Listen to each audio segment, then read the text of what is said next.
Shalom, shalom, graças a Deus, aqui é o professor Ronaldo Vairá. Bom, vamos continuar aqui os estudos desse vídeo, junto com os outros vídeos que já foi passado para vocês, do livro Lei e Graça. Quero que você me acompanhe, não deixe, não perca nenhum vídeo desse, porque todos eles serão importantíssimos para o fundamento, o conhecimento das Escrituras, no seu contexto original, para um ampliamento da sabedoria e do conhecimento da palavra para vocês, e também para você se aprofundar de uma forma acadêmica, conhecendo a verdade dentro das Escrituras no seu contexto original, entender a sua interpretação original, seu contexto original, as suas traduções, a gramática do hebraico, do grego, dentro da linguagem dos personagens, do que realmente eles queriam dizer, em que sentido queriam dizer dentro do seu tempo contemporâneo, ou seja, dentro da sua época, dentro da sua cultura linguística. Então, não deixe de perder nenhum vídeo. Então, bora lá comigo, vem aqui no canal da Torá Viva, junto com o professor Ronaldo Vairá, e vamos continuar esse livro Lei e Graça, terceira aula com vocês. Bora lá, vamos lá.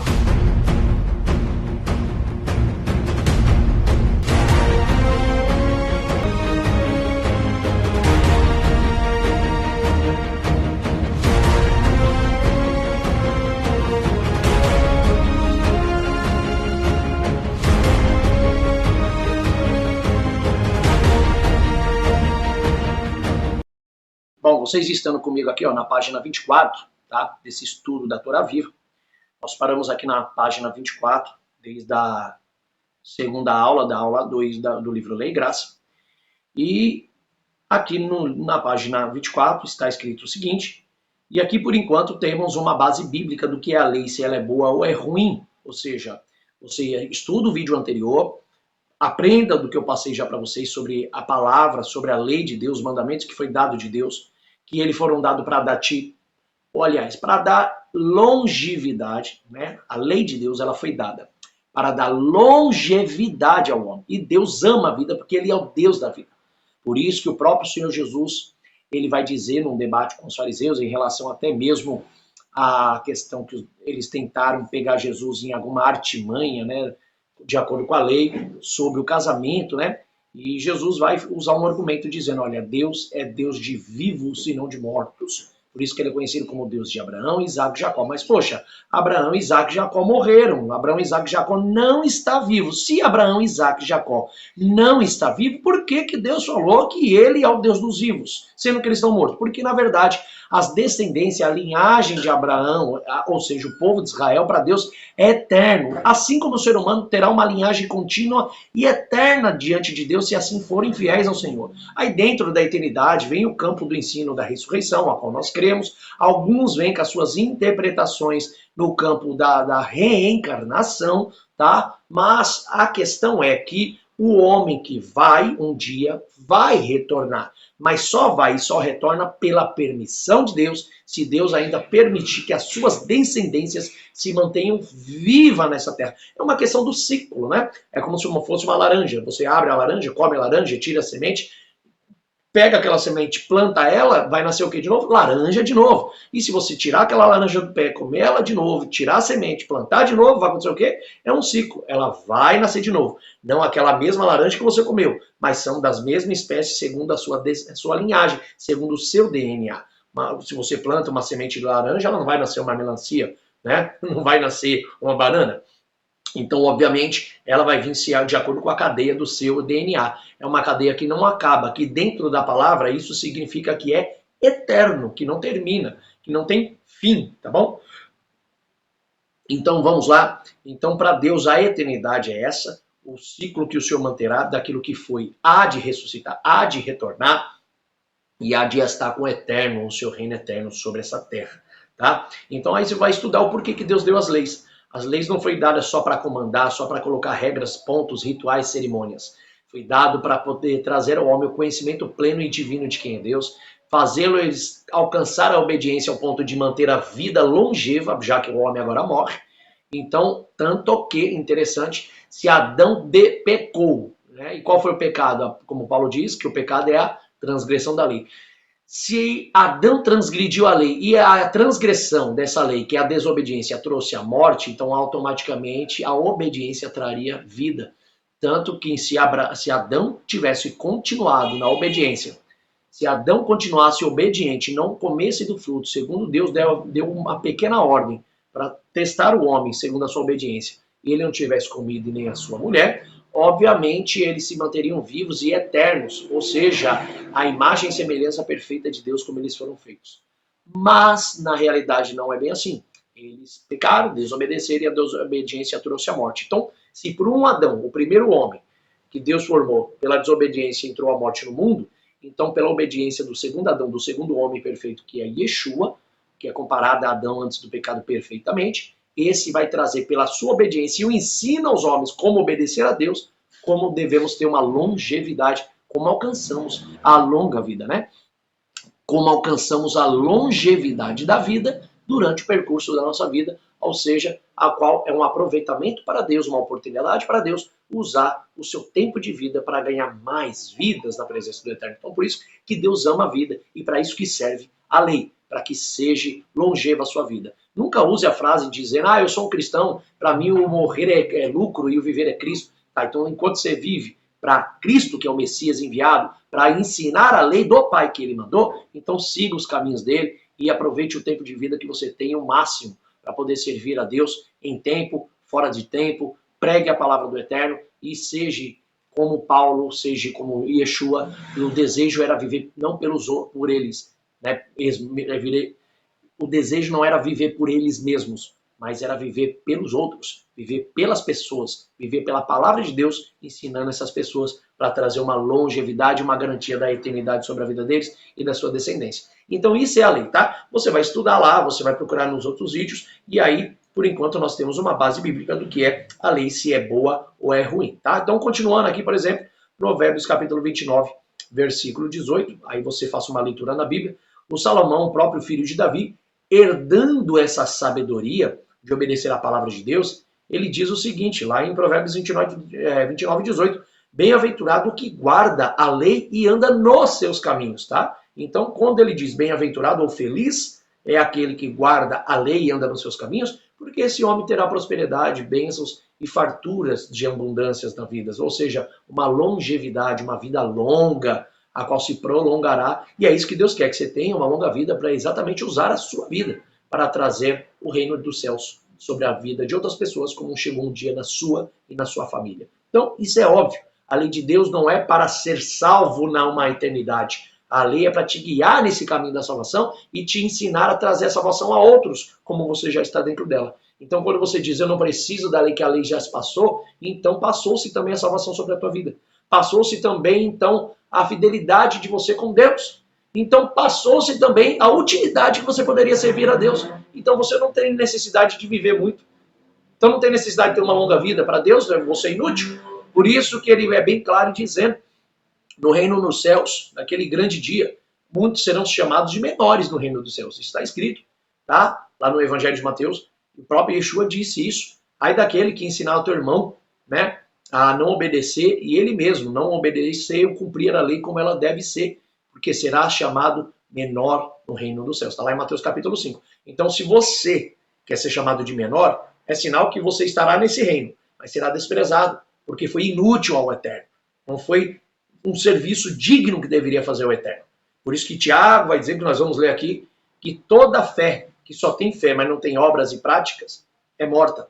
E a obra vem pelo conhecimento pleno da palavra de Deus, e a palavra consta a sua Torá, suas instruções, as suas leis, seus mandamentos, do que se deve, do que não se deve fazer, como ser guiado e como não viver em caminhos que não se deve. Salmos 1, feliz o homem, ou bem-aventurado o homem que não anda segundo os conselhos dos ímpios, não se detém nos seus caminhos e nem se assenta na roda dos escarnecedores. Mas antes, o seu prazer está na lei, e nessa lei de Deus ele medita de dia e de noite. Então, é óbvio que você tem que conhecer, praticar e vivê-la. A lei de Deus não passou. Passará os céus e a terra, mas nem um tio e nem a menor letra da lei passará até que tudo se cumpra. Qual é o cumprimento? A plenitude dos tempos, a vinda do Mashiach e o habitar eterno de Deus com os homens na sua eternidade. Já chegou? Não! Então, você tem que cumprir a lei de Deus até que esse céus e terra passe e tudo se cumpra. Foi Jesus quem disse, tá bom? Então, voltando aqui, ó, no livro do profeta Isaías, também vemos algo revelador, que passa desapercebido de nossos olhos espirituais. Aí vamos ler aqui, por exemplo, Isaías, no capítulo 2, versículo 3, e fazer uma leitura aqui breve para entendermos essa passagem. Está escrito assim: irão muitas nações e dirão, vinde, ou seja, venham, e subamos ao monte do Senhor e à casa do Deus de Jacó, para que nos ensine os seus caminhos e andemos pelas suas veredas, porque de Sião sairá a lei e a palavra do Senhor de Jerusalém. Então presta atenção. Irão muitas nações e dirão, venham e subamos ao monte do Senhor. Aonde é esse monte do Senhor? Jerusalém, Jerusalém, Sião. E a casa do Deus de Jacó, para que nos ensine os seus caminhos, os mesmos caminhos que Moisés pede lá em Êxodos, capítulo 33. Mostre-me os seus caminhos. Não era o caminho da onde deveria ser trilhado, da onde ele estava, do deserto até chegar na terra de Canaã, porque ele conhecia o caminho. Ele queria saber qual eram as orientações, as instruções, a Torá de Deus. Qual é a sua Torá, que nós hoje chamamos de lei de Deus. Qual é as suas leis? Qual é a sua Torá, a sua instrução, os seus caminhos, para que andemos sobre ele. Porque sem ele não viveremos, sem ele não teremos longevidade, sem ele não teremos sucesso em nossa empreitada, não teremos sucesso em nossa caminhada, no alvo, no propósito e objetivo de Deus de alcançar toda a terra, alcançar a humanidade, alcançar o povo, trazendo a plenitude de Deus e o seu reino definitivamente sobre nós. Que esse reino não é trazer de forma objetiva, de forma plena, ou seja, literal, de forma material. É de forma concisa, espiritual. Ou seja, o próprio Jesus disse, não pensa que o reino de Deus virá de forma aparente, a qual você olhará e dirá, olha ele ali, olha aqui. Não, o reino de Deus não virá de forma aparente, porque o reino de Deus já está entre vocês. Vocês só precisam aflorar para fora, ou seja, precisam colocar, institucionalizar a lei de Deus entre vocês, para que vocês vivam ela, como elas são, para vocês verem a longevidade de vida, como é a prosperidade, a bênção, a paz e a alegria e o sucesso de querer viver nesse mundo com Deus reinando sobre ele e Yeshua sendo esse o Mashiach, esse rei, que será o rei humano, humanamente, como um ser que é a expressão perfeita, que é a expressão perfeita de Deus, como humano, entre nós, trazendo sobre nós o reino de Deus. Então, o reino de Deus, ele não vem de uma forma aparente, mas ele já está, né, na verdade, entre nós, e através dessa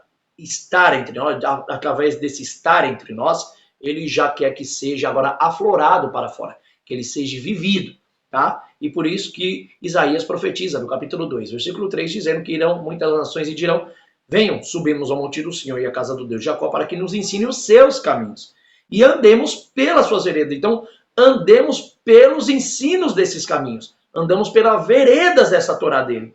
Porque de Sião sairá a lei. Nós sabemos que a lei não saiu de Sião, saiu do Sinai. Mas aqui é profético, é algo profético que o profeta profetizou do que haveria de acontecer, aconteceu e há de acontecer de novo. Porque de Sião sairá a lei e a palavra do Senhor de Jerusalém. Olha que interessante então aqui. Vemos o profeta dizer que a lei sairá de Sião e a palavra do Senhor de Jerusalém. Algo ainda que não havia acontecido no tempo de Isaías. E nós sabemos que que a lei saiu e foi dada no Sinai e não em Sião. Então, por que Isaías disse que a Mitzion, né? Ou seja, a Hatorá Mitzion, então, a lei de Sião sairia de Jerusalém. Por que ele disse isso? Por que sairia de Jerusalém a lei? Né? A lei de Sião sairia de Jerusalém e que a palavra de Deus seria ensinada em Jerusalém e que todas as nações viriam e aprenderiam as leis de Deus em Jerusalém. Eu quero entender por que essa lei sairia de Sião, sendo que ela saiu do Sinai. Isso é profético. A resposta para isso é que alguém viria e cumpriria essa profecia de Isaías, da qual cumpriu, e ensinaria todas as leis do Deus de Israel em sua cidade e de forma plena. Cidade da qual o Criador escolheu para habitar o seu nome, conforme está constado nas escritas de 2 Crônicas, capítulo 6, versículo 6. E este alguém que sabemos que é Yeshua, para nós, o Hamashiach, o Messias. E em uma de suas cartas, Paulo cita uma referência sobre as escrituras em memória dessa profecia. Por exemplo, vamos ver o que Paulo ele diz em sua carta a Timóteo, lá em 2 Timóteo capítulo 3, que ele escreve essa carta, do versículo 6 e 17, pode ler na sua Bíblia, né? Que lá está escrito o seguinte: Hakol kitivah berachorot belele Elohim. Então, Hakol kitivah, todas as escrituras, berachorot, inspiradas, belele Elohim, por Deus. Então, toda escritura é inspirada por Deus, útil para o ensinamento, para a correção no caminho certo, para a justiça, para a repreensão. Então, ela ensina o caminho certo, ela ensina o caminho da justiça e repreende quando você está pecando contra Deus. Então, sem a Torá, sem o Antigo Testamento, sem a Antiga Aliança, que é as leis de Deus. Leis de Deus não tem nada a ver com a Antiga Aliança. A aliança é uma questão do contrato de Deus com Israel para implantar o seu reino na terra e trazer a eternidade sobre os homens, a qual ele começou divinamente só apenas com uma nação, que era Israel. Depois, a segunda aliança agora não é só com Israel. Então, a primeira aliança vai se passar e vai chegar uma nova aliança. A nova aliança agora é com a casa de Israel e com as nações implantadas no reino de Deus e trazendo outros que ainda não são do aprisco do reino. Então, essa é a aliança, o pacto, o contrato que Deus fez com Abraão. Tá bom? Isso é a questão da aliança. Não confunda a aliança com o testamento com a lei. Porque aí alguns dizem, não, então a nova aliança acabou as leis. Lei de Deus não se acaba, ela é transcendente. O que parou foi a primeira aliança. O que é que parou? Na verdade, não parou. O Senhor renovou. Jeremias capítulo 31, 31. Eis que vem dias, diz o Senhor, que farei uma nova aliança com a casa de Israel. Não é com a casa do Brasil, com a casa da Rússia, com a casa dos Estados Unidos. Com a casa de Israel. E qual é a aliança que ele faria? Ele diz, pegarei as minhas leis e imprimirei na sua mente e colocarei nos coração. Ou seja, ao invés de agora Deus ensinar somente através das tábuas dos mandamentos que deu a Moisés, porque naquela época de Moisés, o povo não tinha acesso direto, todos os dias com as tábuas na mão, com as escritas na mão. Aquilo ficava com os maiores líderes e os principais líderes, no caso que na época era Moisés, Arão e a tribo sacerdotal da tribo de Levi. Todos os outros que quisessem aprender tinham que ir até o templo. Todos tinham que ouvir oralmente os ensinos e não ficar segurando a tábua fazendo a leitura. Eles não tinham acesso. Então, muitas vezes, eles esqueciam de muitas leis. Eles esqueciam várias vezes. E por esquecer, acabavam pecando, transgredindo e tendo que ir conhecer de novo para aprender. Por isso que lá em Jeremias disse, eu imprimirei na sua mente e no seu coração para que todos me conheçam, porque chegará o dia que ninguém dirá um ao outro, conheça ao Senhor, porque todos me conhecerão. Desde o maior ao menor, todos. Por que conhecer? Porque hoje chegaria um tempo que eles teriam esse livro na mão, eles teriam esses escritos na mão para estudar de dia e de noite. Lembra Salmos 1? Meditar de dia e de noite. É isso que o salmista Davi está falando, baseado nessa palavra do profeta Jeremias.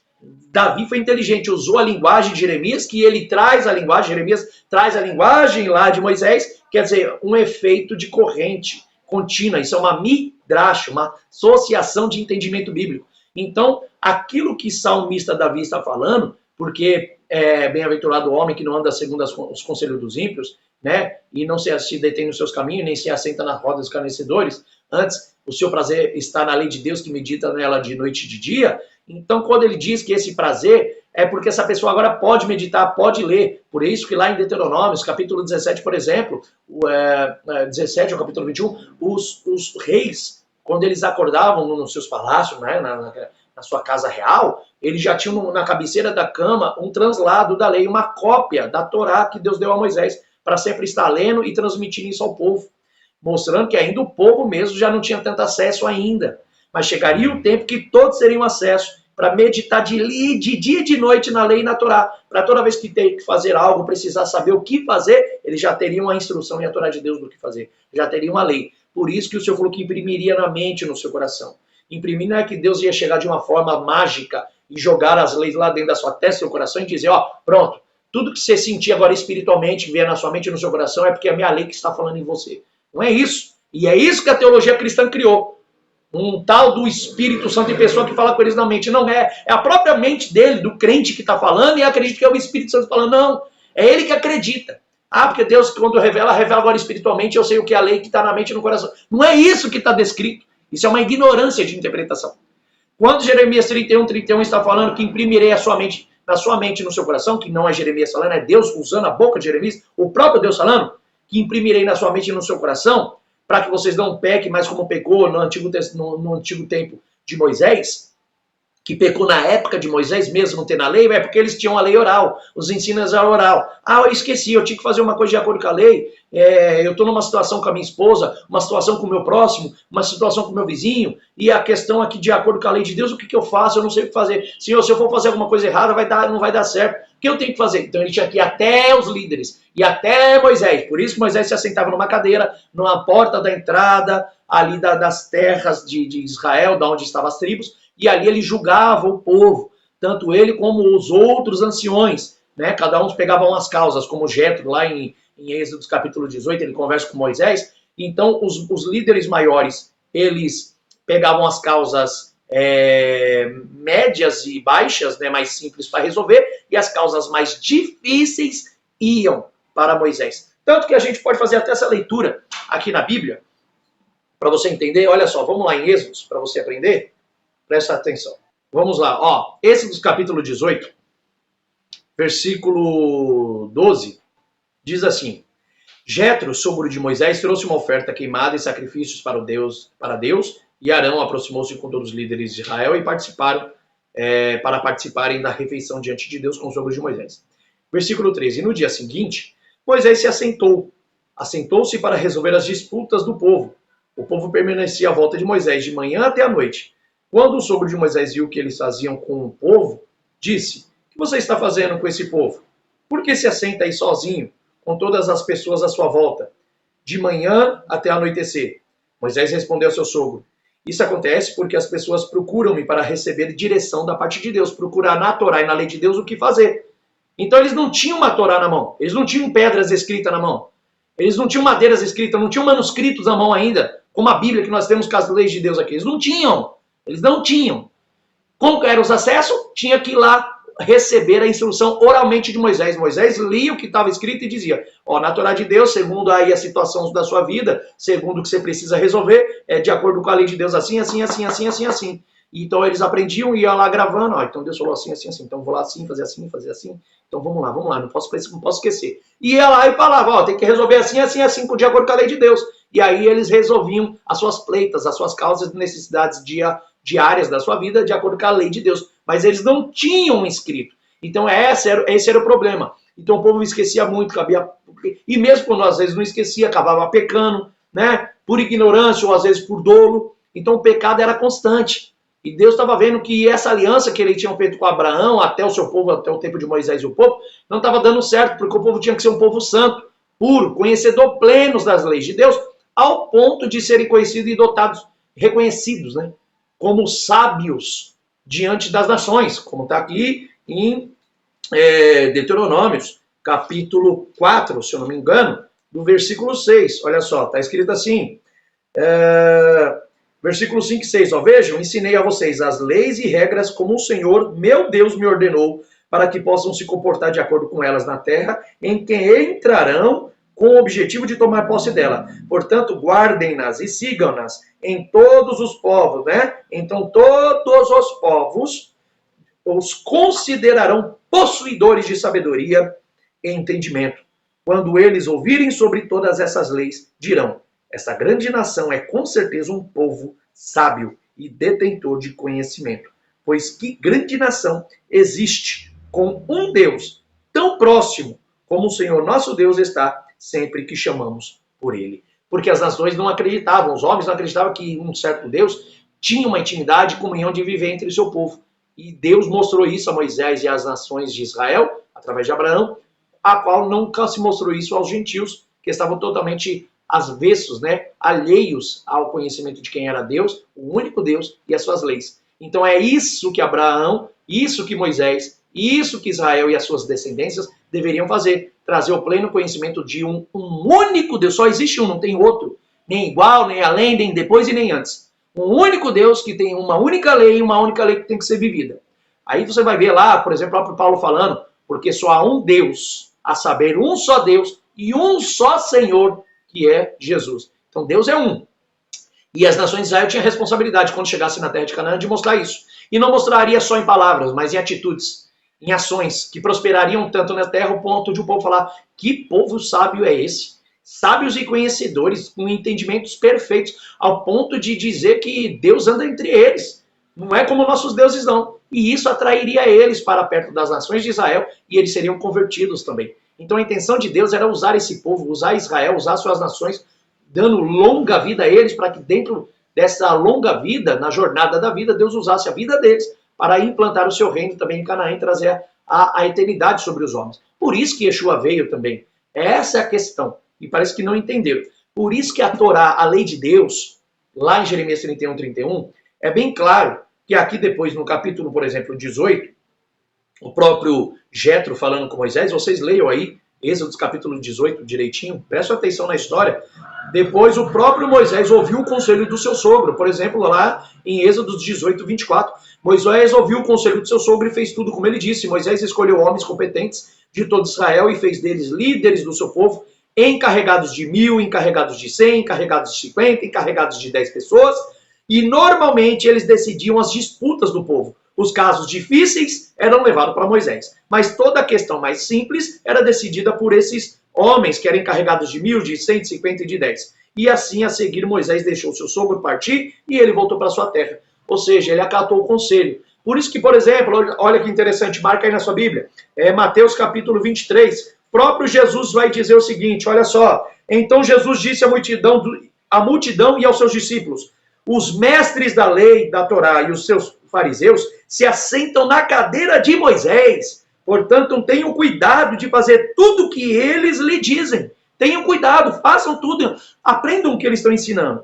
Mas não façam o que eles fazem, pois eles falam e não fazem. Ou seja, eles ensinam, mas eles mesmos não vivem. Não sigam os seus exemplos, não sigam as suas atitudes, mas façam o que eles estão ensinando. Porque aí na cadeira de Moisés se assentam os escribas, os escritores, os mestres e os fariseus. Tá? E que qual era o trabalho deles? Sentarem na cadeira para julgar e ensinar a lei de Deus ao povo. Então o próprio Jesus falou, aprendam com eles a lei. Sigam a lei de Deus, porque é para isso que eu também vim. Não só ensinar, mas agora trazer a essência, o complemento perfeito de como obedecer a lei de Deus. E é isso que Yeshua fez. Complementar, trazendo a perfeição da lei de Deus a eles. Não quebrar a lei nenhuma como os ignorantes da teologia cristã, do movimento cristão ensina. Que está levando meio mundo aí para outro caminho que não é o caminho do reino de Deus. E vocês estão indo tudo como gado ali. Infelizmente é a realidade. Tá? Então, deixa eu só abrir um pouquinho mais minha tela para falar um pouquinho melhor para vocês. Então vejam que o próprio Senhor Jesus disse em Mateus 23, na cadeira de Moisés se assentam os escribas e os fariseus. Fazei tudo que eles vos ensinarem. E essa cadeira está baseada onde? Em Êxodo capítulo 18. Capítulo 18, do versículo 15 até o versículo 29. Que diz que Moisés sentava numa cadeira para julgar o povo. Como julgando? Julgando de acordo com a lei. O que era julgar? O povo não tinha uma escrita, não tinha uma tábua na mão, não tinha um manuscrito na mão para estudar a Bíblia o tempo todo, para estudar a Torá de Deus o tempo todo. Então eles tinham que ir lá até Moisés quando eles tinham alguma pleita, alguma resolução para resolver, alguma questão dentro das suas terras, alguma questão que tinha que resolver com o seu vizinho, com a sua esposa, com seus filhos. Tudo que fosse em volta da vida social, para viver, sobreviver, e poder alcançar sabedoria e plenitude de Deus, eles precisavam ir até Moisés. E aí Moisés apresentava o ensino da Torá para eles. Quais as leis que, você tem que fazer isso, vai lá e vai dar tudo certo. Perfeito. Então eles iam gravando na cabeça, olha, eu tenho que fazer assim, assim, assim, como Moisés mandou. Eu tenho que fazer assim, assim, assim, como Moisés ensinou. E lá eles concluíam o trabalho, faziam conforme Moisés tinha ensinado, conforme Moisés tinha mandado dentro da Torá e da lei, da instrução de Deus que estava com ele. Então isso entende-se que lá em Jeremias, capítulo 31, versículo 31, Deus disse, eis que vem dias que farei uma nova aliança com a casa de Israel. Essa palavra nova aliança é de renovar, mas fazendo algo diferente que ainda não existiu. Aí vocês vão ver a resposta. Eis que farei uma nova aliança com a casa de Israel. Não a mesma aliança que eu fiz com seus pais, quando vos tirei da terra do Egito com mão forte, a qual os guiei pelo deserto até a terra de Canaã, mas viveram pecando. Não, não igual a essa aliança. Porque a aliança, Deus apareceu e entregou o quê? Os seus mandamentos na tábua. E só quem tinha acesso era Moisés, Arão e a tribo de Levi, que seriam os sacerdotes que teriam a autoridade de guardar, proteger, assim como Josué mais tarde também, para transmitir isso ao povo. Como eles não tinham esse acesso, como eles não tinham acesso total sobre as escrituras, então agora eles pegam aquelas escrituras, aquelas tábuas, e toda vez que o povo precisava resolver alguma questão, ou saber qual eram as leis de Deus para poder viver de acordo com ela, tinham que ir até lá para ouvir oralmente. Então eles ouviam oralmente, eles ensinando os líderes, e eles iam para casa aprendendo de forma oral. Só que Deus via que eles pecavam muito por isso. Ou, às vezes por ignorância, outros porque desejava viver no pecado e com certeza usava a desculpa que, eu esqueci, eu não lembrei como ele ensinou. Então Deus falou, peraí, então vou fazer essa aliança de fazer diferente. Farei uma nova aliança com a casa de Israel, não é com a casa do Brasil, com a casa dos cristãos, com a casa da Rússia, com a casa dos Estados Unidos, não. Com a casa de Israel, não é com a casa dos pais do primeiro século, com a casa de Israel. E qual que é a aliança? Por isso que eu falo, não confunda a aliança com as leis de Deus. Ele falou, pegarei nessa nova aliança, pegarei as minhas leis, as leis que eu escrevi em tábuas e imprimirei na sua mente e no seu coração. E eles aprenderão comigo, diz o Senhor. E nunca mais dirão um ao outro, venha, aprenda, né? Conheça Deus. Não, porque todos me conhecerão, desde o menor até o maior. Por que ele fala isso? Por que Deus fala isso, nesse sentido, na linguagem, dentro da boca, das palavras do profeta Jeremias? Por que Deus expressa dessa maneira? Porque Deus estava querendo expressar o sentido de que o povo agora teria acesso às leis e à Torá escrita, que estaria na mão deles, tá? Estaria na mão, agora eles poderiam abrir e ler, como eu li aqui para vocês, por exemplo. No capítulo 17 de Deuteronômio, versículo 18, diz, quando ocupar o trono do seu reino, ele deverá fazer para si mesmo uma cópia dessa Torá em um pergaminho, a partir da cópia usada pelos sacerdotes e levitas. Essa cópia deverá permanecer com ele e ele lerá todos os dias de sua vida para aprender a temer o Senhor, o seu Deus, e a guardar todas as palavras dessa Torá, dessa lei, e essas leis e cumprirá, tá? Para que não pense ser melhor do que seus parentes, e para que não se desvie para a direita e nem para a esquerda das mitzvah, dos mandamentos. Desse modo, ele prolongará seu reino e o dos seus filhos em Israel. Percebeu que eram os sacerdotes, Arão, Moisés e os reis, que eram líderes, os grandes líderes maiores de Israel, é o que tinham uma cópia da Torá, já na época que já tinha um pergaminho, para que se guardasse a lei e obedecesse, e ensinasse e instruísse aos mais leigos e os mais pobres entre o seu povo lá em Jerusalém, em Israel. Pois bem, por isso que eu disse a vocês que eles não tinham esse acesso. O povo não tinha somente os líderes, e os líderes deveriam ser os espelhos responsáveis de ensinar o povo. Por isso que aqui em Deuteronômio também, no capítulo 27, está escrito, então Moisés e todos os líderes de Israel deram ordens ao povo. Eles disseram, guardem todos os mandamentos que dou a vocês hoje, quando atravessarem o Jordão em direção à terra que o Senhor Adonai, o seu Deus, dá a vocês. Levantem 2 pedras grandes, cubram-nas com cal, e depois da travessia nelas escrevam essas Torá, cada palavra, para poderem entrar na terra que o Senhor, seu Deus, dá a vocês. Terra que sobra leite e mel, como o Senhor Deus de seus antepassados prometeu a vocês.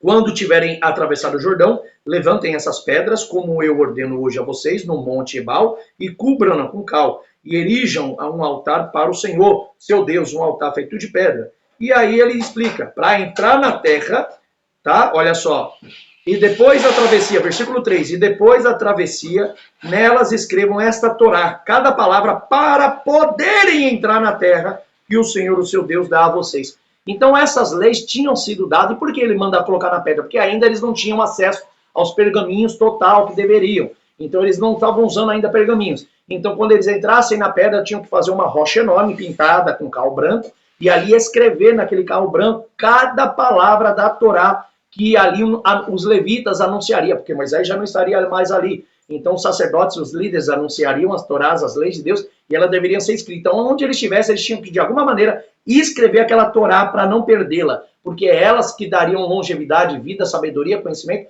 e prosperidade a esse povo, trazendo o reino de Deus sobre os homens. Então eles deveriam manter essa Torá. Sem essa Torá, eles se perderiam. E é essa Torá que mais tarde se torna pergaminho. tá? É essa Torá mais tarde que se torna pergaminho, e esses pergaminhos começam a ser usados pelos reis, pelos grandes líderes, as pessoas que tinham mais acessos financeiros compravam, só que os pobres não tinham condição. Então o povo vivia muito em pecado, e dependentes, à mercê da liderança para saber qual é a Torá e a lei de Deus.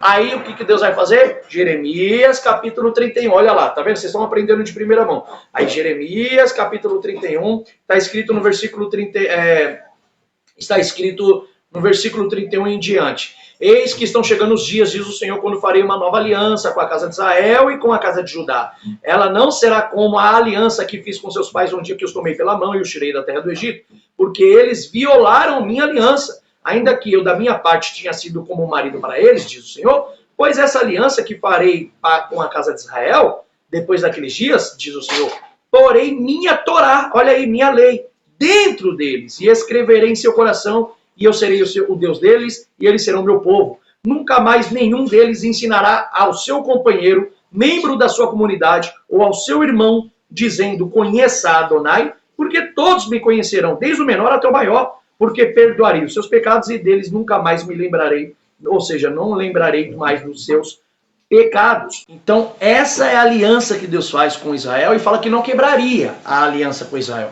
Tá bom? E qual que é a aliança? Imprimir na mente dele, no coração deles as leis. Mas essa impressão que Deus está falando, essa forma, essa expressão de Deus no linguajar da boca do profeta Jeremias, não era como o cristianismo hoje vem na sua teologia entendendo.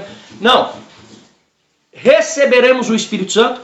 O Espírito Santo vai falar no nosso coração e na nossa mente. Aquilo que ele revelar é a Torá de Deus. Não é em relação à revelação, não. Aqui não está falando de revelação, não. Aqui Deus não está falando de... A expressão literal que ele está falando é de imprimir e colocar no coração. Mas o sentido da impressão de colocar na mente e no coração, é uma forma de que agora existiria um conhecimento impresso. As leis de Deus teriam acesso a todos. E todos teriam o direito de ter uma Bíblia, uma lei, um livro descrito com a Torá de Deus, aonde todo o que ele precisar resolver na sua vida, na sua família, com seu vizinho, com seu parente mais próximo, mais distante, tudo que ele precisasse resolver na tua vida, ele teria de abrir só apenas a palavra, estudar qualquer lei de Deus e botar em prática. É isso que Deus disse que imprimiria na sua mente e no seu coração. Não que você deveria achar, olha, eu tenho uma situação para resolver, mas eu acredito no meu espírito aqui, que Deus está falando comigo, Deus me revelou, Deus falou, o Espírito Santo estava na minha mente, no meu coração, de que eu tenho que fazer assim, assim, assim. E quando ele vai fazer, aí você vai pegar a Bíblia para ler na lei de Deus o que ele está fazendo, não bate. Ué, não foi Deus então que revelou? Não, porque essa revelação não existe da forma que está entendendo. Não é aquilo que você pensar, o que você imaginar, o que você achar. Às vezes você fala, não, mas foi o Espírito Santo que revelou. Não, não foi o Espírito Santo que revelou, não. Aquilo que está na sua mente e no seu coração não é dessa forma. Ah, não, eu acredito que aquilo que vier no coração, na mente, é Deus que revelou, então eu vou fazer de acordo com a vontade dele. Não é nem ele que está falando, porque o que ele falou está escrito. Então você vai praticar o que está escrito na Torá e na lei de Deus. Por isso que Jesus, Mateus 23, vou repetir, ele disse, na cadeira de Moisés, Êxodo 18, ou seja, Moisés levanta uma cadeira para julgar o povo de acordo com a lei de Deus. Na cadeira de Moisés se assentam os escribas e os fariseus. Fazei tudo o que eles vos mandarem. Jesus disse, façam tudo o que eles vos mandarem. Faz tudo o que eles estão ensinando. Obedeçam. Só não siga as suas obras, porque eles ensinam, mas não vivem. É isso que Jesus disse. Tá? Então aprenda um pouco aí a entender e interpretar a Bíblia de uma forma mais correta. Isso que eu estou lendo só no português, sem fazer uma análise gramatical aqui. Tá? Sem fazer uma leitura no hebraico, que aprofundadamente lá mostra o sentido da linguagem de Jeremias 31 no hebraico, que o próprio Deus está falando de imprimir, que era escrever na mente e no coração. O que era escrever? Ou seja, era ter as escrituras, a Torá escrita, a qual todos teriam acesso, não só os líderes. Então, desculpa para quem é teólogo aí, ou cristão que fala que junto com a aliança, passou a primeira aliança, então ela se envelheceu. Aí os hebreus, né, que ele está falando que se a aliança passou, então as leis de Moisés também foi embora. Nem de Moisés é que é a lei de Deus. E a lei não tem nada a ver com a aliança. Pelo contrário, o próprio povo de Israel quebrava a aliança por não obedecer à lei. Então Deus está dizendo que a nova lei será essa. A nova aliança será essa, renovada, a qual que ele fará com a casa de Israel e com o povo de Judá. Que ele imprimirá a lei de Deus na mente e no coração deles. Ou seja, eles praticarão os mandamentos e a lei sem pecar agora. Porque terão acesso e não terão desculpa de que não está escrito. Então a lei de Deus tem que ser vivida como 1 Timóteo capítulo 3, versículo 16 a 17, Paulo diz, Vehashorot belel Elohim. Toda a escritura é inspirada por Deus. Quer ler? Vamos lá, para você ler também. 2 Timóteo, capítulo 3, do versículo 14 ao 17. Diz assim, Paulo, você, porém, permaneça no que aprendeu e nas coisas das quais está convencido, lembrando-se das pessoas com as quais as aprendeu. Recorde-se também, lembre-se também de que desde a infância conhece as Sagradas Escrituras. Paulo falando para Timóteo, que podem lhe dar a sabedoria conducente à libertação. Ou seja, ele só seria liberto realmente dos pecados e libertaria o povo do pecado se ele tivesse uma vida regrada de acordo com a Torá e a lei de Deus.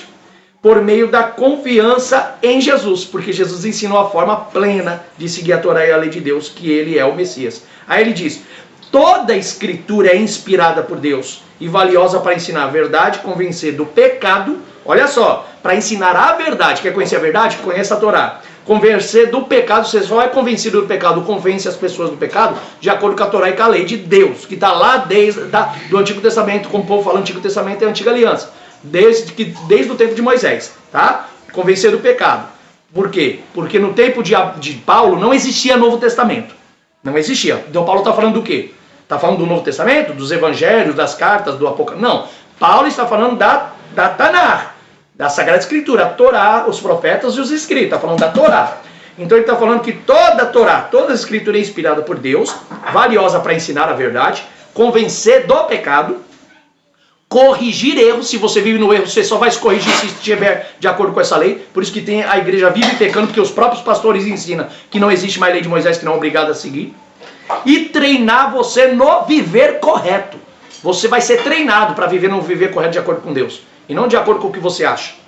Dessa forma, quem pertence a Deus, é Paulo dizendo aí, tá? Dessa forma aí, quem pertence a Deus pode ser plenamente equipado para toda boa obra. Por isso que as suas obras serão mortas se você não seguir de acordo com a Torá. E Tiago diz isso que nós vamos ler aqui, tá bom? Tiago é bem claro nisso aqui. Quer seguir as boas obras? De acordo com o que está na lei e na Torá.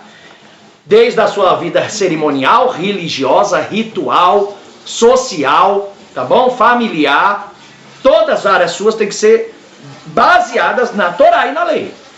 Essa lei que dizem aí que acabou. Não sei de onde acabou. Acabou na religiosidade deles, aonde está aparecendo os fariseus, que mesmo Jesus disse. Vocês são hipócritas, que não entra para o reino dos céus e fecha a porta do reino dos céus para quem quer entrar. Então nem vocês entram e quem quer entrar também já não entra, porque cai no embalo de vocês, vai tudo para o inferno junto. Não é assim? Então é a verdade, tá bom? Assim como Jesus disse isso para os fariseus, então deveriam pegar aí, se a carapuça servir, para um bando de líder que diz ser líder, conhecedor da Torá, são cuidadores de ovelhas, são pastores que estão desviando o povo tudinho, dando regras dos seus próprios corações, dando regras das suas próprias liturgias, dos seus próprios pensamentos, das suas próprias razões, e não de acordo com a Torá e a lei de Deus, né? Então, resumindo, o próprio Paulo, em sua carta, diz que toda a escritura é inspirada por Deus. Olha aí, como que está no livro, eu vou trazer agora de volta para vocês lá, vamos lá, voltar lá. Olha aí, vemos o próprio Paulo em sua carta dizer que toda a escritura é inspirada por Deus, e quando ele diz escritura, ele se refere a Tanar, e não ao Novo Testamento, até porque a Berit Hadashah, o Novo Testamento, não havia sido escrito.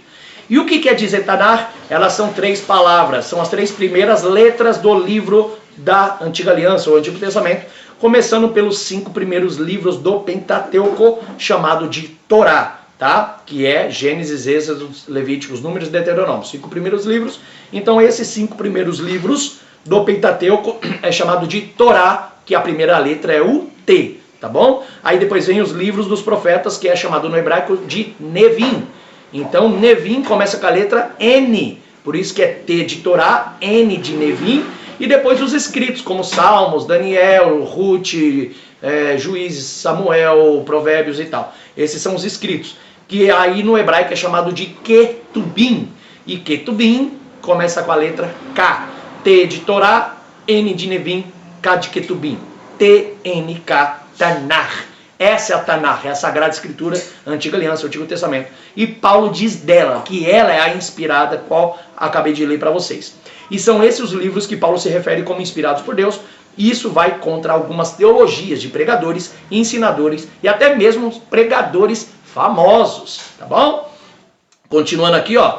Veja porque digo que essa passagem vai de contra muitas teologias de pregadores. Porque Paulo diz que as Escrituras, além de ser inspirada por Deus, ela também é útil para ensinar, para repreender, para corrigir, para educar na justiça, a fim de que o homem de Deus seja perfeito e perfeitamente habilitado para toda boa obra. Fantástico, né? O ensino de Paulo realmente vai de contra alguns pregadores, infelizmente, pelo que alguns deles diz que a lei não vigora, que a lei de Deus não é parâmetro para o discípulo de Cristo, porque estamos no Novo Testamento, que é uma nova lei, que não sei que lei é essa nova que eles deram. Um ensino desses que diz que a lei de Deus não é parâmetro para a vida de um cristão, vai contra o ensino que o próprio Paulo dá em sua segunda carta a Timóteo, e assim como nos ensina também, tá bom? Página 28. O Antigo Testamento é referência sim, nos ensinando que foi feito para corrigir, para demonstrar, para ensinar, mostrando que Deus nos deu para caminhar a pessoa na justiça e no caminho do Senhor. E você fazendo assim, e ensinando desta forma, você irá contribuir para que as pessoas sejam perfeitas, para servir a Deus em boa obra. Este é o ensino apostólico diferente do que alguns pastores e teólogos ensinam. O Antigo Testamento é sim parâmetro para a vida de todo cristão. Bom, vamos ver também as passagens de Romanos 3:31, do capítulo 7, versículo 7, do capítulo 7, 12 e 14, que Paulo relata sobre a lei. Por exemplo, Romanos 3:31. Anulamos, pois, a lei pela fé? Pelo contrário, de maneira nenhuma. Antes confirmamos a lei quando temos fé. Porque se temos fé em Deus, então confiamos que a sua lei é viva, espiritual e eficaz para a nossa vida. E se nós sabemos que ela é eficaz, então praticamos a lei. Isso é fé, tá bom? Por quê? Porque a fé é o fim e fundamento daquilo que não se vê. Você vê Deus? Não. E Deus deu lei. Deu? Deu. Eu tenho que seguir essas leis? Sim. Quando eu sigo uma lei de um Deus que eu nunca vi, isso se chama o quê? Fé. Ok? Então isso é Romanos 3:31. Paulo utiliza essa palavra pelo seu... Paulo utiliza essa palavra sua pelo fato de estar em mente a história de Abraão, pois Abraão é o parâmetro de fé. Mas o que Abraão fez com a fé? Por acaso ele guardou numa caixa? Levou ele para o túmulo, para o sepulcro? Não.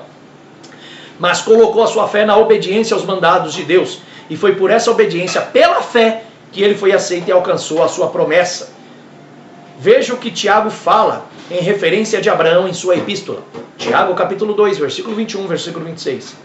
Quando você usa a sua fé de uma forma correta pelas obras, ela é justificada por Deus.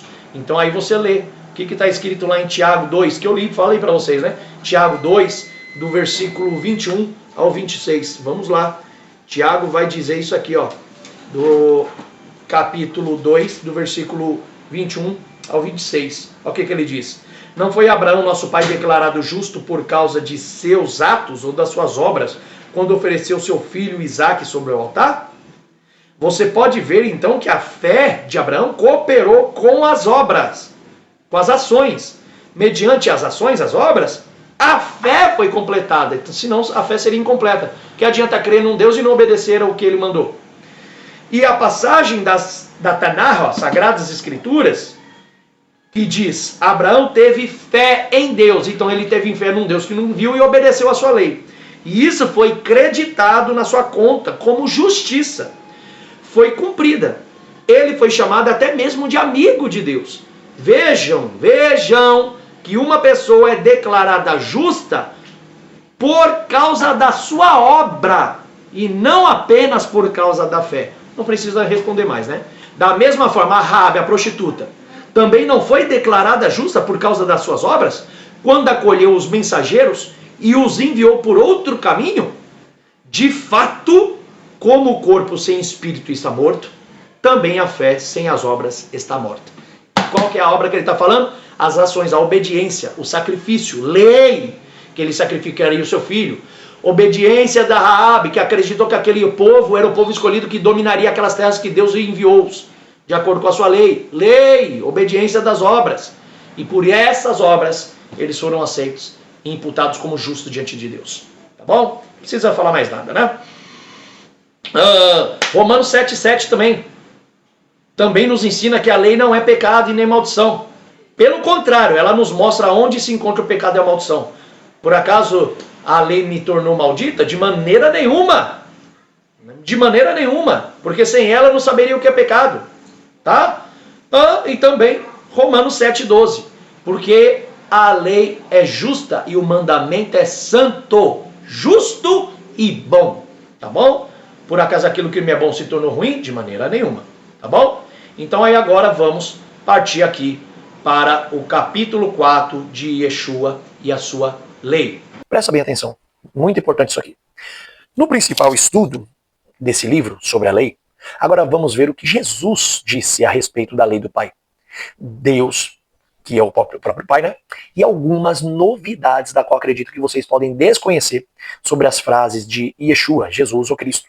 Como, por exemplo, em Mateus, capítulo 7, do versículo 21 ao 24 e também o versículo 28, que está escrito assim: nem todo o que me diz, Senhor, Senhor, entrará no reino dos céus, mas aquele que faz a vontade de meu Pai, que está nos céus. Muitos naquele dia hão de dizer: Senhor, Senhor, por acaso não temos nós profetizado em teu nome? E em teu nome não expulsamos demônios? E em teu nome não fizemos muitos milagres? Então lhes direi explicitamente: nunca vos conheci. Afastai-vos de mim, apartai-vos de mim, os que praticais a iniquidade. Que no grego é a mais nomos, nomia, quer dizer a sem nomos, lei. Afastai-vos de mim, os que praticaram ou viver a vida como se não houvesse lei. Cuidado que estão te ensinando na tua igreja, na sua teologia, nos seus cursos, nas suas faculdades. Te peço muito cuidado, tá bom? Página 30. Página 31, continuando o estudo. Veja que logo em seguida Jesus diz: todo aquele, pois, que ouve essas minhas palavras e as pratica, será comparado a um homem prudente que edificou a sua casa sobre a rocha. Daqui em diante, daqui eu adianto o versículo 28, tá? Quando Jesus acabou de proferir essas palavras, estavam as multidões maravilhadas da sua doutrina. Doutrina, ensino, no grego didache, ou didache. Olha que, veja que essa palavra aqui, ó, em grego, didache, é traduzido como instrução. O que significa a palavra didache? Instrução, ensino, doutrina no grego. E nós estudamos que instrução, traduzido no hebraico, significa Torá. A palavra Torá não é lei, a palavra Torá é instrução, tá? Isso aí está lá nas nossas páginas 14 e 15 do livro. Na língua grega, esta passagem foi entendida como ensino, sendo que, na verdade, a frase grega didache ou didache interpreta o verbo hebraico Torá como instrução, ou seja, esse estudo prova-se que Jesus não veio para dar outra lei ou para abolir a lei do Pai, mas sim veio para refinar e aperfeiçoar a lei de Deus e colocá-la dentro de nós. Ele veio para cumprir a profecia de Jeremias 31, versículo 33, tá? Pode ler essa profecia aí na sua Bíblia. Através dessa mensagem, sabemos que o homem prudente é aquele que edifica e constrói a sua casa, sua vida, na Torá de Deus. Por isso digo que muitos fazem campanhas, vigílias, congressos e até mesmo muitos milagres, porém vivem uma vida como se não existisse Torá, instrução do próprio Deus e do próprio Filho Jesus, que é baseado na Torá de Deus, tá? Todo aquele, pois, que ouve essas minhas palavras e as pratica, será comparado a um homem prudente, que edificou sua casa sobre a rocha. E quando Jesus acabou de proferir essas palavras, estavam as multidões, o quê? Maravilhadas da sua didache, Torá, instrução, doutrina.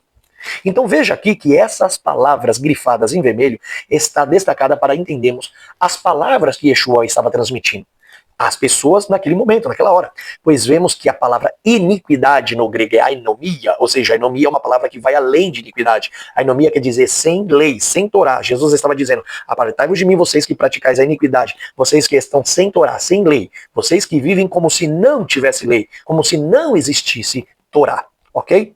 Continuando aqui.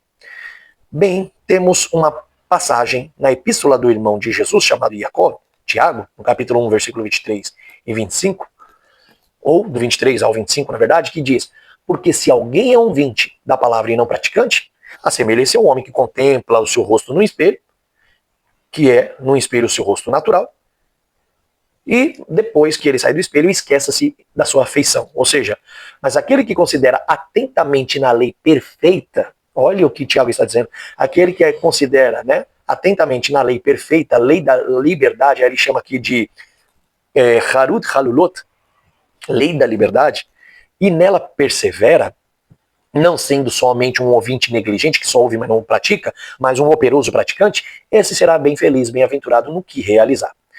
Lembre-se que Davi também chama essa lei de a lei perfeita. O próprio Davi, baseado mesmo, o próprio Tiago usa o mesmo termo, Halut Halulot, tá? Harut Halulot, lei da liberdade. Tá? E essa lei da liberdade é conhecida também como a lei perfeita, atentamente a lei perfeita. Que lei é essa? A Torá de Adonai, que agora trouxe e veio com um complemento puro, perfeito e maravilhoso, que é o ensino dentro da essência de instrução de Jesus. Jesus traz a essência, a instrução perfeita dessa Torá, que ela é realmente, quando praticada de forma correta, você vê uma lei perfeita, uma lei que te dá liberdade. Não liberalidade e libertinagem, mas liberdade. Realmente a pessoa só é livre quando entende a palavra de Deus e pratica da forma correta, tá bom? Então nela, você praticando, não sendo apenas um ouvinte negligente, mas um operoso praticante, você se tornará bem-aventurado naquilo que você realizar. Lembre-se que Davi também chama essa lei de a lei perfeita. Muitos pseudos teólogos tomam, né, essa mensagem de Tiago como a nova lei que Jesus implantou, que nem existe, gente, pelo amor de Cristo, né?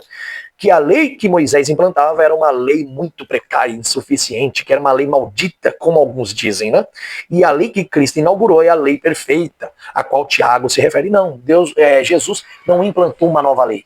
Ele restaurou a essência da lei que Moisés já tinha recebido, a qual o povo levou na sua legalidade. Essa é a verdade. Não é uma nova lei substituindo a antiga. Não existe essa teologia absurda, antibíblica, herética e totalmente perigosa como risco da sua própria vida, tanto nesse mundo como, quando eu digo perigoso, porque o risco de você seguir esse ensino que eles dão é um risco grande de você trazer grandes ofensas para a sua própria vida, humilhações, sofrimentos na sua família, sofrimento nos seus parentes, sofrimento com seus filhos. Porque você vai seguir uma regra que não está baseada no que está escrito de acordo com a palavra de Deus. E por isso que tem bastante crente, igual Dracma, quando Jesus fez a sua parábola, muito crente aí parecendo Dracma perdida daí na igreja. Filhos presos, filhos sofrendo, filhos passando necessidade, miséria. A miséria não sai da casa, não há prosperidade. Quando há, sempre se perde. E aí a pessoa, para manter aquela prosperidade, tem que sempre estar lutando, tudo, trabalhando muito mais o dobro que deveria. E aí acaba até se perdendo do caminho do Senhor. Tá? Então isso aí são pessoas que não entenderam ainda a Torá de Deus. Tá? Para nós terminarmos aqui, por exemplo, essa parte do livro, eu quero dar a vocês um ensino profundo sobre essa passagem. Terminar este livro aqui, nessa parte desse livro, revelando que Tiago não quis dizer que a lei é de liberdade e que a lei de Moisés é a lei de escravidão. Não, não. Eu quero provar que Tiago estava fazendo uma referência, sabe ao quê? Uma referência direta à Torá de Deus. Tiago estava fazendo uma referência direta à Torá de Deus. Por exemplo, aqui, ó, leia o livro de Êxodo, capítulo 32, versículo 16. Faça essa leitura aqui e veja o que eu vou te dizer. Ó, veja que esse texto ele é mencionado na Torá quando Moisés estava descendo do Monte Sinai, com as tábuas na mão. E onde também o povo de Israel tinha cometido um pecado muito ruim, construindo para si um bezerro de ouro. E nessa ocasião, Deus está, através da Torá, falando da beleza da sua lei. Antes de Moisés chegar ali ao pé do monte e se deparar com aquela infame prática, veja o que a Torá registra. As tábuas eram obras de Deus. Também as escrituras eram a mesma escritura de Deus. Ou seja, esculpida, harut, no hebraico, em tábuas. Quero provar para vocês que Tiago citou este versículo de Êxodo, quando escreveu o versículo 25 da passagem da epístola de Tiago no capítulo 1. Quando Tiago fala lei da liberdade, ele está se referindo a este versículo de Êxodo. Mas como saber se de fato isso é verdade? Veja o termo vermelho que está escrito aí, esculpido, na sua Bíblia, tá? O escrito da palavra esculpido na Bíblia é traduzido como harut. Harut quer dizer esculpido, esculpida. E no hebraico também a palavra herut quer dizer liberdade. Pode ver que são duas palavras parecidas, iguais, na verdade, totalmente iguais. Que a única coisa que se muda são as vogais A e E. Então a palavra esculpida é harut, a palavra liberdade é herut. Ou seja, no tempo do hebraico consonantal, o hebraico arcaico antigo, ou seja, no tempo, por exemplo, de Moisés, não existia vogais como A, E, I, O, U. Tá? Somente no tempo dos maçoretas, ou seja, 1000 anos depois que veio surgir as vogais dentro dos hebraicos, do alfabeto hebraico A, I ou U, porque a língua estava se perdendo e para ela poder ser modernizada, atualizada e não se perder, foram criando as vogais, né, as vogais e os pontos e traços chamados de vogais massoréticas, né? Porque foi através dos maçoretas que foram criadas, tá bom? Quando a Torá foi dada para Moisés e os copistas fizeram as cópias dessa lei, que eram os copistas mais atuais da época dos maçoretas, já no alfabeto hebraico que nós conhecemos hoje, eles não colocaram essas vogais. Então, na época que Moisés escreve os seus manuscritos, que é recopilado ou compilados por outros, na sua época, não era como o alfabeto hebraico de hoje. Então não havia vogais, como por exemplo a letra A na língua da palavra harut, que é a palavra esculpida. Não tinha a letra A. Era só as consoantes, tá bom? Que seria a letra Reit, tá bom? Que é conhecido como a letra, é o Re, o som de CH, Reit, o Rush e o Tav. Então era só apenas 3 letras. Hoje você vê aqui escrita, no hebraico seria o quê? 3 com mais 2 letras, 5 letras. Mas naquela época, como não tinha vogais, era apenas 3 letras, que ficava a palavra Harut, ou poderia ser Harut, Herut, Hirut, porque não tinha vogais, tá bom? Então não faz parte do original antigo. Então a palavra Harut, no lugar do A, poderia ser E, O ou U. Mas por que estou chamando a sua atenção para isso aqui? Porque a palavra Harut, com a letra A, da vogal A, significa esculpida. Agora veja a palavra, por exemplo, Herut. Naquela época não existia vogais. Então a palavra Harut seria igual.